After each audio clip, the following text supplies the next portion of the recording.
Auxiliary verb বা সাহায্যকারী ক্রিয়া। অক্সিলারি ভার্বকে আমরা দুই ভাগে ভাগ করতে পারি। একটা হচ্ছে প্রাইমারি অক্সিলারি ভার্ব, আর একটা হচ্ছে modal auxiliary verb. Primary auxiliary verb গুলো কি কি? প্রাইমারি অক্সিলারি ভার্বকে আমরা তিন প্রকারে ভাগ করতে পারি। একটা হচ্ছে ডু ভার্ব, আরেকটা হচ্ছে হ্যাভ ভার্ব, আরেকটা হচ্ছে বি ভার্ব। ডু ভার্ব গুলো কি কি? ডু, ডাজ এবং ডিড। হ্যাভ ভার্ব গুলো হচ্ছে have, has, had. Be verb গুলো হচ্ছে am, is, are, was, were, been, be, being. ঠিক আছে? এখন বাক্যের মধ্যে মেইন ভার্ব যেহেতু একাই বাক্য গঠন করতে পারে বা পরিপূর্ণ অর্থ প্রকাশ করতে পারে, তাহলে অক্সিলারি ভার্বের কাজগুলো কি কি? অক্সিলারি ভার্ব কেন বসানো হয় বাক্যের মধ্যে?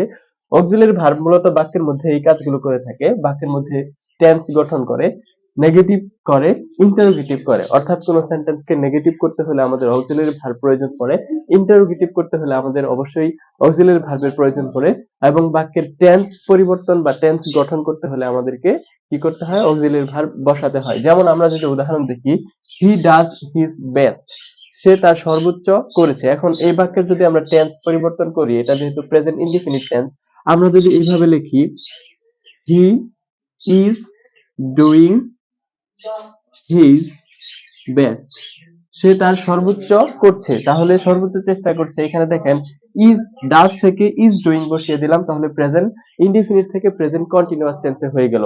আবার দেখেন আই হেল্প ইউ, আমি তোমাকে সাহায্য করি।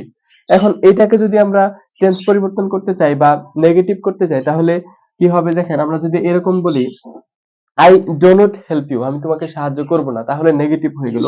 আবার আমরা যদি এর পূর্বে ডোন্ট দিয়ে দেই, ডোন্ট আই হেল্প ইউ, তাহলে কি হয়ে গেল? ইন্টারোগেটিভ সেন্টেন্স হয়ে গেল। তারপরে দেখেন আই গো টু স্কুল, আমি স্কুলে যাই। এখন এটাকেও যদি আমরা টেন্স পরিবর্তন করতে চাই, তাহলে এরকম হয়, I am going, I am going to school. Tense পরিবর্তন হয়ে গেল। তাহলে বাক্যের মধ্যে অক্সিলারি ভার্ব কেন ব্যবহার করতে হয় আমরা জানলাম। আবার দেখেন একটা কথা আছে যে, এই যে বি ভার্ব গুলো যে আছে, am, is, are, was, were, been, be, being, এগুলো এম, ইজ, আর প্রেজেন্ট টেন্সে ব্যবহার করা হয়। এম শুধুমাত্র আই এর পরে বসে, এবং ইজ বসে অন্যান্য যে পার্সন আছে, থার্ড পার্সন সিঙ্গুলার নাম্বার, ওদের ক্ষেত্রে। আর বসে প্লুরালের ক্ষেত্রে। তবে আই এর পরেও কিন্তু ইজ বসতে পারে, আই এর পরেও ইজ বসতে পারে। কিভাবে? আমরা যখন বললাম যে I am going to school, এটা প্রনাউন হিসেবে ব্যবহার করা হয়েছে।